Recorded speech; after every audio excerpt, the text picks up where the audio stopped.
ಬಸ್ಗಳಲ್ಲಿ ವಿದ್ಯಾರ್ಥಿಗಳು ಜೋತಾಡ್ಕೊಂಡು ಬಾಗಿಲುಗಳಲ್ಲಿ ನೇತಾಡ್ಕೊಂಡು ಪ್ರಯಾಣ ಬೆಳೆಸ್ತಾ ಇದ್ರು. ಇನ್ನು ಈ ವಿಡಿಯೋವನ್ನ ಎಚ್.ಡಿ. ಕುಮಾರಸ್ವಾಮಿ ಅವರು ಸಾಮಾಜಿಕ ಮಾಧ್ಯಮದಲ್ಲಿ ಹಂಚಿಕೊಂಡಿದ್ದಲ್ಲದೆ ಶಕ್ತಿ ಯೋಜನೆ ಅಂತ ಹೇಳಿ ಹೆಣ್ಣು ಮಕ್ಕಳಿಗೆ ಫ್ರೀಯಾಗಿ ಬಸ್ ಪ್ರಯಾಣ ಕೊಡ್ತಾ ಇರುವಂತಹ ಸರ್ಕಾರ ಹೆಣ್ಣು ಮಕ್ಕಳು ಹೆತ್ತಂತಹ ಮಕ್ಕಳ ಜೀವದ ಜೊತೆ ಆಟ ಆಡ್ತಾ ಇದೆ ಅಂತ ಹೇಳಿ ಗಂಭೀರವಾಗಿ ಆರೋಪವನ್ನ ಮಾಡಿದ್ರು. ಇದೀಗ ಈ ಪೋಸ್ಟ್ಗೆ ತಿರುಗೇಟನ್ನ ಕೊಟ್ಟಿದ್ದಾರೆ ಸಾರಿಗೆ ಸಚಿವ ರಾಮಲಿಂಗಾರೆಡ್ಡಿ ಅವರು.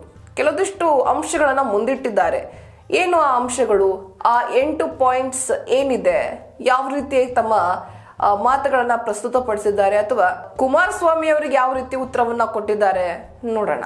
ವಿದ್ಯಾರ್ಥಿಗಳು ಬಸ್ಗೆ ಜೋತು ಬಿದ್ದು ಪ್ರಯಾಣಿಸ್ತಾ ಇದ್ದ ವಿಡಿಯೋ ಹಂಚಿಕೊಂಡಿದ್ದ ಮಾಜಿ ಸಿಎಂ ಎಚ್.ಡಿ. ಕುಮಾರಸ್ವಾಮಿ ಅವರಿಗೆ ಸಾರಿಗೆ ಸಚಿವ ರಾಮಲಿಂಗಾರೆಡ್ಡಿ ಅವರು 8 ಅಂಶಗಳ ಮೂಲಕ ತಿರುಗೇಟು ನೀಡಿದ್ದಾರೆ. ಚುನಾವಣೆ ಲಾಭಕ್ಕಾಗಿ ಕಾಂಗ್ರೆಸ್ ಜಾರಿಗೆ ತಂದಿರುವ ಅಗ್ಗದ ಗ್ಯಾರಂಟಿಗಳು ಮಕ್ಕಳ ಭವಿಷ್ಯಕ್ಕೂ ಎರವಾಗಿವೆ. ಮಹಿಳೆಯರಿಗೆ ಶಕ್ತಿ ತುಂಬುತ್ತೇನೆ ಎಂದ ಹೊರಟ ಆ ಪಕ್ಷದ ಸರ್ಕಾರ ಅವರು ಹೆತ್ತ ಮಕ್ಕಳ ಜೀವ ತೆಗೆಯುತ್ತಿದೆ. ಇದು ಕರ್ನಾಟಕದ ಮಾದರಿ ಎಂದು ಎಚ್.ಡಿ. ಕುಮಾರಸ್ವಾಮಿ ಅವರು ಸಾಮಾಜಿಕ ಜಾಲತಾಣದಲ್ಲಿ ಕಿಡಿಕಾರಿದ್ದಾರೆ. ಇದಕ್ಕೆ ರಾಮಲಿಂಗಾರೆಡ್ಡಿ ಪ್ರತಿಕ್ರಿಯಿಸಿದ್ದಾರೆ. ರಾಮಲಿಂಗಾರೆಡ್ಡಿ ಹೇಳಿದ್ದೇನು ಅಂತ ನೋಡೋದಾದ್ರೆ, ಮೊದಲನೇದು, ಸಾರಿಗೆ ಸಂಸ್ಥೆಗಳ ಅಭಿವೃದ್ಧಿಯ 2 ಮುಖಗಳು ಅಂದ್ರೆ ಕಾಲಕಾಲಕ್ಕೆ ನೇಮಕಾತಿ ಹಾಗೂ ಹೊಸ ಬಸ್ಸುಗಳ ಸೇರ್ಪಡೆ.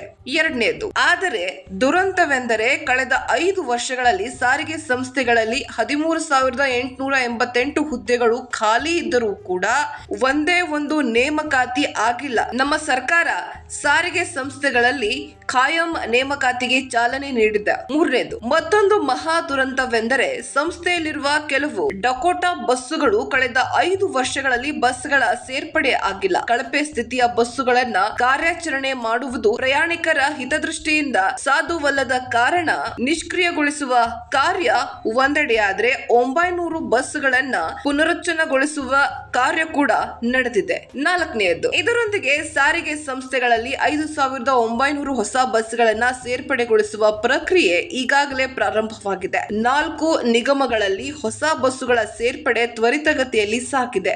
ಐದನೆಯದು, ಸಾರಿಗೆ ಸಂಸ್ಥೆಗಳು ಪ್ರತಿದಿನ 1,58,000 ಟ್ರಿಪ್ಗಳನ್ನ ಕಾರ್ಯಾಚರಣೆಗೊಳಿಸುತ್ತಿದೆ. ಬಸ್ಸುಗಳು ಕಾರ್ಯಾಚರಣೆ ತೊಂದರೆಯಾಗುವಂತಹ ಒಂದೆರಡು ಘಟನೆಗಳು ಈ ಹಿಂದೆ ಕೂಡ ವರದಿಯಾಗ್ತಾ ಇದ್ವು.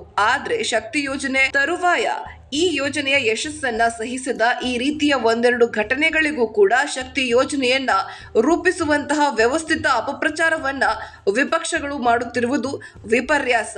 ಆರನೇದು, ಮಾನ್ಯ ಶ್ರೀ ಕುಮಾರಸ್ವಾಮಿ ಅವರು ಹೇಳಿದಂತೆ ಶಕ್ತಿ ಯೋಜನೆ ಉಪಯೋಗಿ ಯೋಜನೆ ಎಂದು ಒಪ್ಪಿಕೊಂಡರೂ ಸಹ ಸಾರ್ವಜನಿಕರಿಗೆ ಸಮಗ್ರ ಸಾರಿಗೆ ಸೌಲಭ್ಯ ಒದಗಿಸುವಲ್ಲಿ ಬಿಜೆಪಿ ಆಡಳಿತಾವಧಿಯಲ್ಲಿ ನೇಮಕಾತಿ ಹಾಗೂ ಬಸ್ಸುಗಳ ಸೇರ್ಪಡೆಯಾಗದೆ ಇರುವ ಬಗ್ಗೆ ಮಾಜಿ ಮುಖ್ಯಮಂತ್ರಿಗಳು ಚಕಾರ ಎತ್ತದಿರುವುದು ಆಶ್ಚರ್ಯಕರ ಸಂಗತಿ. ಏಳನೆಯದು, ಶಕ್ತಿ ಯೋಜನೆಯಿಂದ ಮಹಿಳೆಯರ ಪ್ರವಾಸ ಸ್ಥಳಗಳಿಗೆ ಮಾತ್ರ ಮುಗಿಬಿದ್ದಿದ್ದಾರೆ ಎಂದು ಅರ್ಥೈಸುವುದು ಕೆಟ್ಟ ದುಸ್ಥಿತಿಯನ್ನ ಪ್ರತಿಬಿಂಬಿಸುತ್ತದೆ. ಶಿಕ್ಷಣ, ಉದ್ಯೋಗ, ದೇವರ ದರ್ಶನ ಮುಂತಾದ ಕಾರಣಗಳಿಗಾಗಿ ನಾಡಿನ ಹೆಣ್ಣು ಮಕ್ಕಳು ಈ ಯೋಜನೆಯನ್ನ ಉಪಯೋಗಿಸಿಕೊಂಡು ಅವರು ಸ್ವಾವಲಂಬಿ ಬದುಕನ್ನ ಕಟ್ಟಿಕೊಳ್ಳಲು ಈ ಯೋಜನೆ ತನ್ನದೇ ಆದ ಕೊಡುಗೆಯನ್ನ ನೀಡಿದೆ. ಎಂಟನೆಯದು, ಶಕ್ತಿ ಯೋಜನೆ ಜಾರಿಯಾಗಿ 6 ತಿಂಗಳುಗಳಲ್ಲಿ 126 ಕೋಟಿಗೂ ಅಧಿಕ ಟಿಕೆಟ್ಗಳನ್ನ ಉಚಿತವಾಗಿ ಪಡೆದು ಪ್ರಯಾಣಿಸಿದ ಪ್ರತಿಯೊಬ್ಬ ಮಹಿಳೆಯರು ಪ್ರವಾಸಿ ಸ್ಥಳಕ್ಕೆ ಹೋಗಿದ್ದಾರೆ ಎಂಬುದು ಅಕ್ಷಮ್ಯ. ಇದರಲ್ಲಿ ಶಾಲಾ ಕಾಲೇಜಿಗೆ,